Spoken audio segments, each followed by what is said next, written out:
Jadi banyak yang mikirnya tuh, coba Trump nggak pernah ngancem Cina macem-macem. Mungkin Cina nggak akan sesukses sekarang nih. What the US wasn't expecting was that China would hit back. Dan disinilah diemnya Xi Jinping, diemnya Cina jadi secerca harapan buat negara-negara di dunia. Kita bahas dua superpower dunia lagi. Yoi, siapa lagi kalau bukan Amerika sama Cina? Ya bisa dibilang sekarang dua negara ini tuh kan jadi pemain utama dalam perekonomian dunia kan? Dan mereka berdua bisa dibilang saat ini tuh sedang berperang. Perang dalam hal ekonomi dan perdagangan. Apalagi kayak kita semua tahu, Trump tuh kan udah terang-terangan mendeklarasikan perang dagang sama Cina dengan cara ngasih tarif tinggi ke barang-barang yang berasal dari luar negeri. Khususnya dari Cina. Ya udah sempat beberapa kali kita bahas juga kan ini kan. Cuma nih yang belum banyak kita tahu, ternyata Cina tuh nanggepin deklarasi perang Trump ini tuh dengan tegas tapi elegan loh. Mereka mutusin buat main pelan tapi pasti. Mereka udah nyiapin long game strategi. Mereka udah nyiapin strategi jangka panjang buat ngelawan balik Amerika. Ngelawan balik kebijakannya Trump. Tapi emang gimana sih cara Cina ngelawannya? Dan kira-kira efektif nggak nih strategi ini nih? Ya udah kalau gitu, langsung kita bahas strategi Cina dalam perang dagang ngelawan Trump di Learning by Googling. Ini buat kita ngerti kenapa Cina sampai nyusun strategi baru buat ngelawan perang tarif yang dimulai sama Trump. Ini kita harus balik dulu nih ke perang dagang yang pertama di periode pertama kepresidenan Donald Trump. Ya kayak yang kita tahu, deklarasi perang dagang ke Cina yang dilakuin Trump itu kan bukan hal baru kan. Soalnya di masa pemerintahan dia yang dulu, yang pertama juga, Trump tuh sempat ngelakuin hal yang sama. Dan deklarasi perang dagang yang pertama dulu itu, menurut banyak ahli, itu tuh jadi kayak apa ya? Jadi kayak semacam peringatan serius buat para pemimpin di Beijing. Mereka langsung sadar kalau ternyata ekonomi Cina saat itu tuh masih sangat rapuh. Emang mereka jadi sadar apa aja? Pertama, mereka sadar kalau ternyata selama ini mereka tuh terlalu bergantung sama Amerika. Ya jadi sebelum perang dagang yang dulu terjadi, Amerika tuh ibaratnya tuh pelanggan VVIP-nya Cina. Nih, kalau menurut laporan dari ING disebut, Amerika tuh merupakan negara tujuan ekspor utamanya Cina. Bahkan di tahun 2017, ekspor Cina ke Amerika tuh setara 19% dari total ekspor Cina ke seluruh dunia. Hampir seperlimanya loh berarti loh, Amerika doang itu. Jadi ya bisa dibilang barang-barang yang diproduksi sama Cina tuh waktu itu tuh kebanyakannya tuh dibelinya tuh sama orang-orang Amerika. Makanya waktu Presiden Trump mendeklarasikan perang dagang, waktu dia ngasih tarif impor tambahan, khususnya ke barang-barang dari Cina, itu jelas ngasih pukulan telak banget dong ke perekonomian Cina. Ya gara-gara itu kan orang Amerika sama perusahaan-perusahaan dari Amerika, mereka kan jadi mikir dua kali kan kalau pengen impor barang dari Cina kan. Soalnya harganya kan jadi lebih mahal kan. Dan ini ngebikin permintaan barang-barang dari Cina jadi turun. Dan dampaknya ke Cina jelas pendapatan mereka juga jadi nurun dong. Bahkan kalau menurut Peterson Institute for International Economics disebut, di akhir tahun 2025 setelah Trump naik jadi presiden lagi, itu porsi ekspor Cina ke Amerika tuh merosot jadi cuma 9%-an doang loh dari total ekspor global mereka. Dan dari situ Beijing makin sadar, ini kita nggak bisa nih terus-terusan all in ke Amerika nih. Nggak bisa, bakal bahaya buat kita. Trump's first trade war made China realize that dependence on the US is a very dangerous thing. China was really caught off guard by Trump's first trade war because it was launched just months after his first visit to China, where he received a lavish welcome. Terus yang kedua, selain ketergantungan sama Amerika, Cina tuh juga jadi sadar kalau di internal mereka sendiri tuh ekonominya juga tuh lagi nggak baik-baik aja. Nih, laporan dari US China Business Council ngejelasin kalau Cina tuh lagi ngadepin deflasi yang berlarut-larut. Harga barang di sana tuh bukannya naik malah turun terus tuh. Nah ini mungkin buat konsumen kayak kita kedengerannya enak ya, tapi buat perekonomian negara ini tuh bisa jadi bahaya loh. Ya soalnya kalau kayak gitu kan orang kan jadi cenderung nunda belanja karena adanya ekspektasi harga yang lebih rendah di masa depan. Nah, permintaan yang turun akhirnya berdampak ke turunnya produksi. Ya soalnya kan perusahaannya kan jadi malas buat produksi barang kan. Ngapain kita produksi banyak-banyak kalau nggak ada yang beli? Mereka mikirnya gitu kan. Belum lagi di Cina tuh kan persaingan antar produsennya kan tinggi banget kan. Jadi kalau nggak pinter-pinter ngelola produksinya tuh, wah udah lewat itu.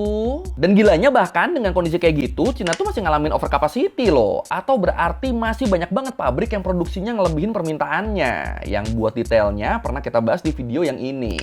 Mama marketing. Dan kalau udah kejadian begitu, efeknya salah satunya ya pengurangan tenaga kerja. Ditambah lagi, analisis dari Rhodium Group juga tuh kan nunjukin kalau sektor properti di Cina tuh kan lagi kayak gelembung yang siap meledak kan. Banyak banget properti yang nggak laku yang ngebikin pengembangnya tuh nggak balik modal. Dan kalau udah gitu ya udah deh, jadi utangnya makin numpuk deh. Nah, dihadapkan sama dua kenyataan kayak gini, para pemimpin Cina kan mau nggak mau jadi pada muter otak tuh.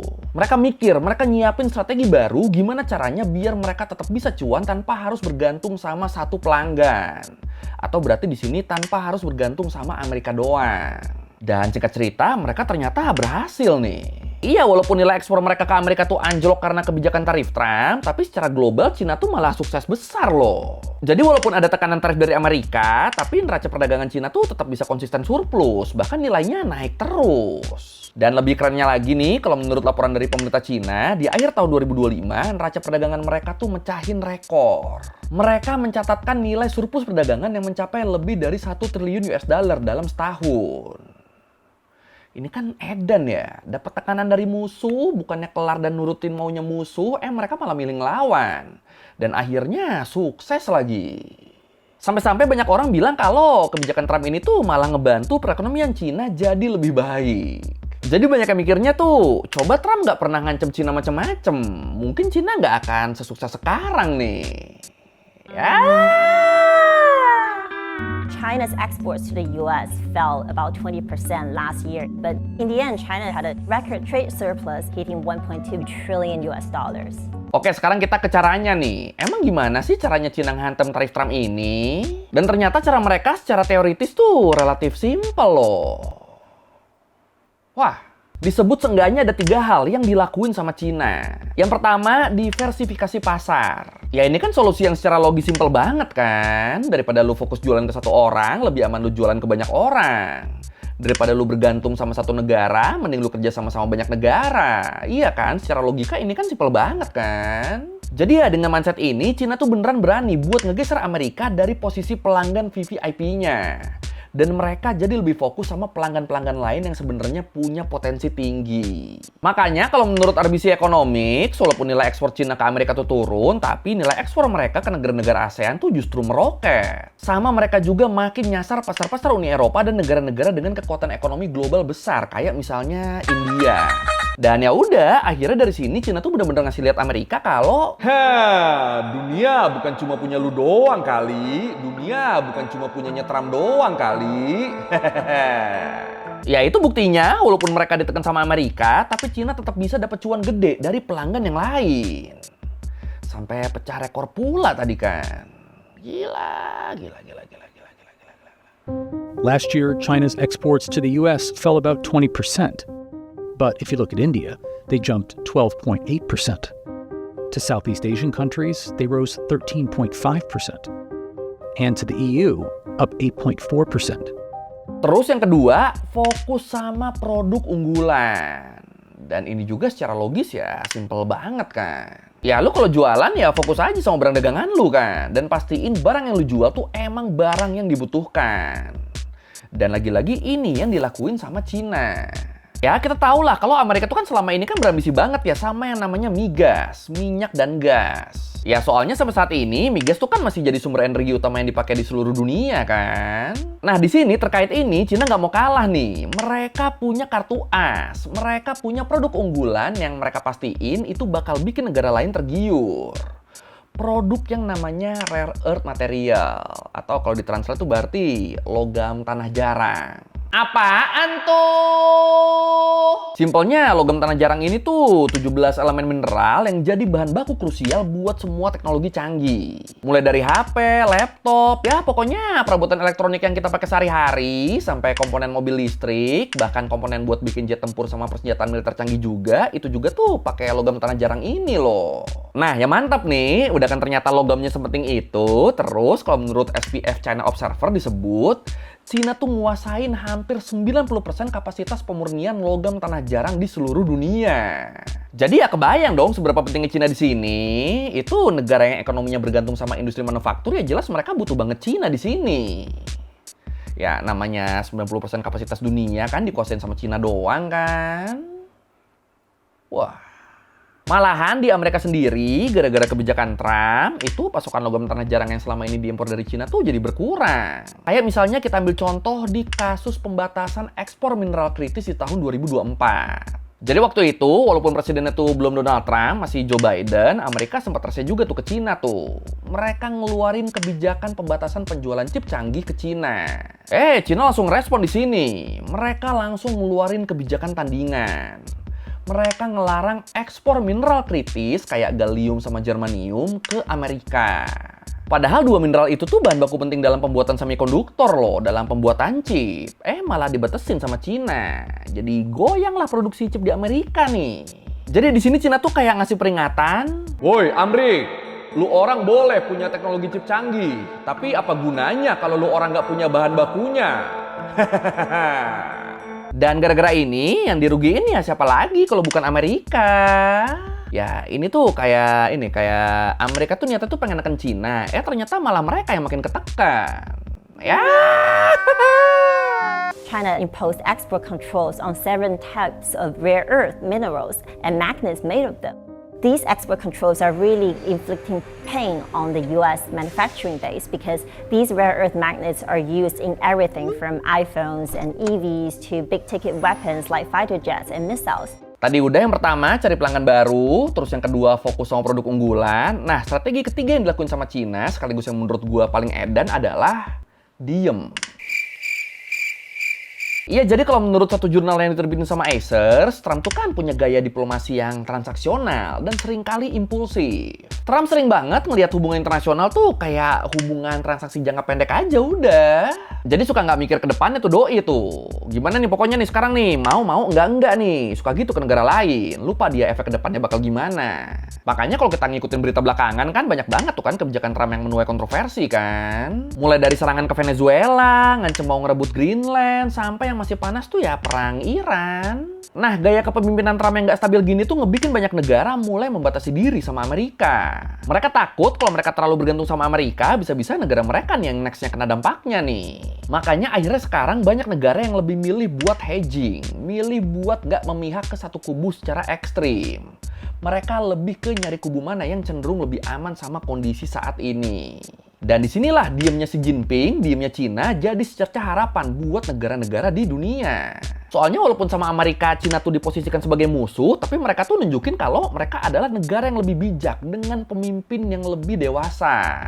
Ya kita nggak pernah kan ngelihat Cina, ngelihat Xi Jinping gerasa-gerusu kayak Trump gitu kan nggak pernah kan. Mereka tuh lebih milih buat fokus sama kepentingan negaranya aja kan. Ya kalau Amerika kan sebaliknya kan, keluar-keluar si paling Amerika, si paling MAGA, tapi malah sibuk ngurusin negara lain.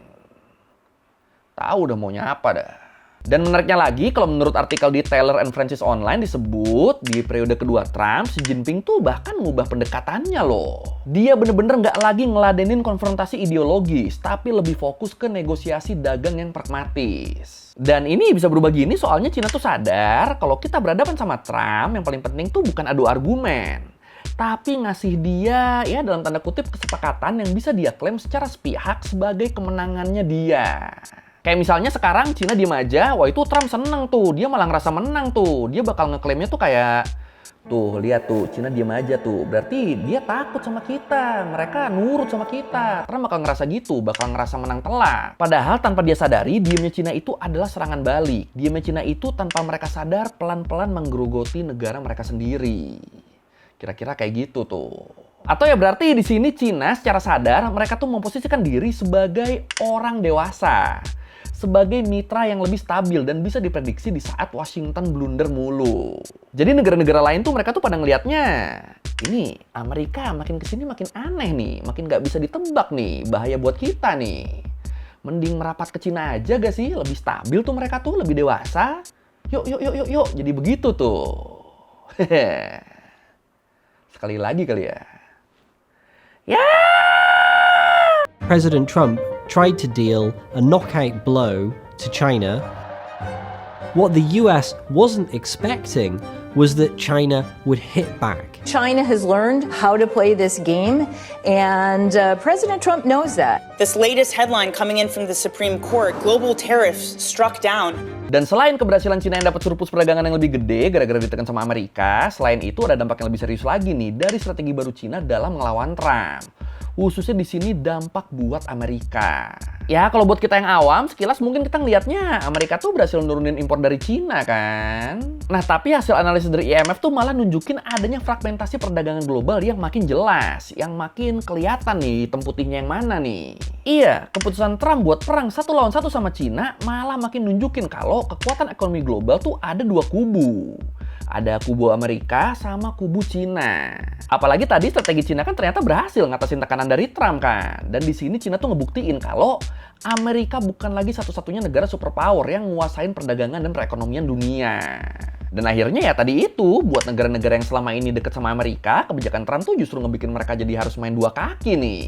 Mereka udah nggak ngelihat Amerika sebagai satu-satunya mitra strategis, dan mereka juga mulai ngebangun hubungan alternatif sama Cina, yang dianggap lebih berpotensi ngasih keuntungan dibanding Amerika. Pelan-pelan mulai ditinggalin nih Amrik nih. Tapi ya tetap yang harus kita tahu juga buat Cina sendiri strategi tadi tuh sebenarnya tuh belum 100% berhasil nih. Soalnya kalau menurut laporan Asian Development Bank masih banyak masalah di internal Cina yang masih perlu diselesaikan. Kayak misalnya masalah deflasi sama konsumsi domestik yang lesu. Jadi sebenarnya Cinanya sendiri tuh masih banyak tuh PR-nya tuh. Cuma ya seenggaknya mereka berhasil lah ngatasin tantangan yang dikasih sama Amerika. Bahkan bisa dibilang di sini malah Amerika nih yang kena dampak paling parahnya nih. Tapi gue jadi penasaran, kira-kira Cina nih bisa ngalahin dominasi Amerika sebagai negara superpower dunia nggak ya? Atau mungkin menurut lu udah? Yang mana nih? Silakan komen. But despite the trade wins against Trump, China has issues its industrial success can't fix. Beijing set a GDP growth target of 4.5 to 5% for the year. That's the lowest since 1991. China's economy has a lot of really serious problems. Oke, sekian Lari Mingguin kali ini tentang cara Cina dalam menghadapi serangan-serangan, ya dalam tanda kutip serangan ya, Amerika. Dan cara ketiga sih yang paling mantep menurut gue sih, diemin aja lah, udah diemin aja lah.